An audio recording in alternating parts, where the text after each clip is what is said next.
रविंद्र सिंह भाटी। धन्यवाद अध्यक्ष महोदय, आपने मुझे पर्ची पे बोलने का मौका दिया।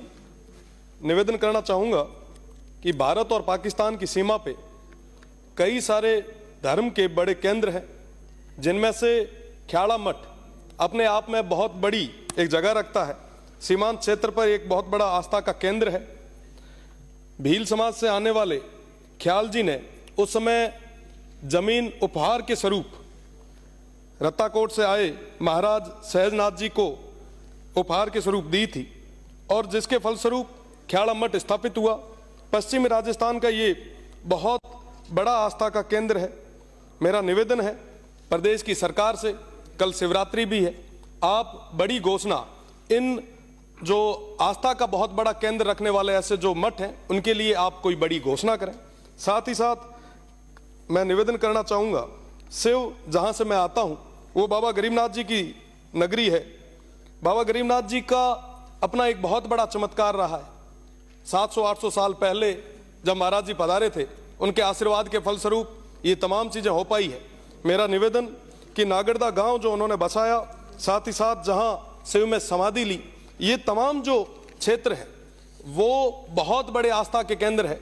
न सिर्फ आस्था के केंद्र, बल्कि जब वो पुरानी प्रणाली थी तो उस समय पंच पंचायती भी जो हुआ करती थी वो इन मठों में ही होती थी। जब सुकाल होता था तो वहां धन और दान इकट्ठा करके अकाल के दौर में वहां पे जीवन यापन के लिए दिया जाता था।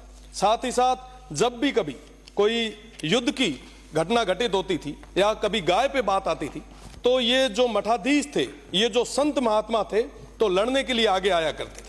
इनका अपने आप में बहुत बड़ा महत्व है। आज हमारे बीच में पोखरण से आने वाले विधायक भी हैं, अलवर से आने वाले विधायक भी हैं, बालकनाथ जी हैं, बाल मुकुंदाचार्य जी हैं। मैं इन सभी से भी निवेदन करना चाहूँगा कि आप एक प्राइवेट बिल लाएं और तमाम जो मठ हैं उनके बारे में एक विशेष आप अपील इस सदन के माध्यम से करें। साथ ही साथ शिव और नागरदा में जो ये हमारा मठ है, बाबा गरीबनाथ जी की ये जो धरती है, इसके लिए गवर्नमेंट विशेष करके एक पैनोरमा और इसके अलावा भी आप कुछ कर सकें तो आप प्लीज कराएं। साथ ही साथ मानसरोवर जो तालाब है उसके लिए भी करवाएं। मैं साथ ही साथ अध्यक्ष महोदय, चंचल प्रयाग मठ है हमारे बाड़मेर का एक बहुत बड़ा मठ है, जिससे लाखों करोड़ों लोगों की आस्था जुड़ी है। मेरा निवेदन कि अकाल का दौर हो, चाहे बीमारियों का दौर हो, चाहे कोई पशुओं में बीमारी का दौर हो, इनके आशीर्वाद की बदौलत वो तमाम चीजें सही हो पाई।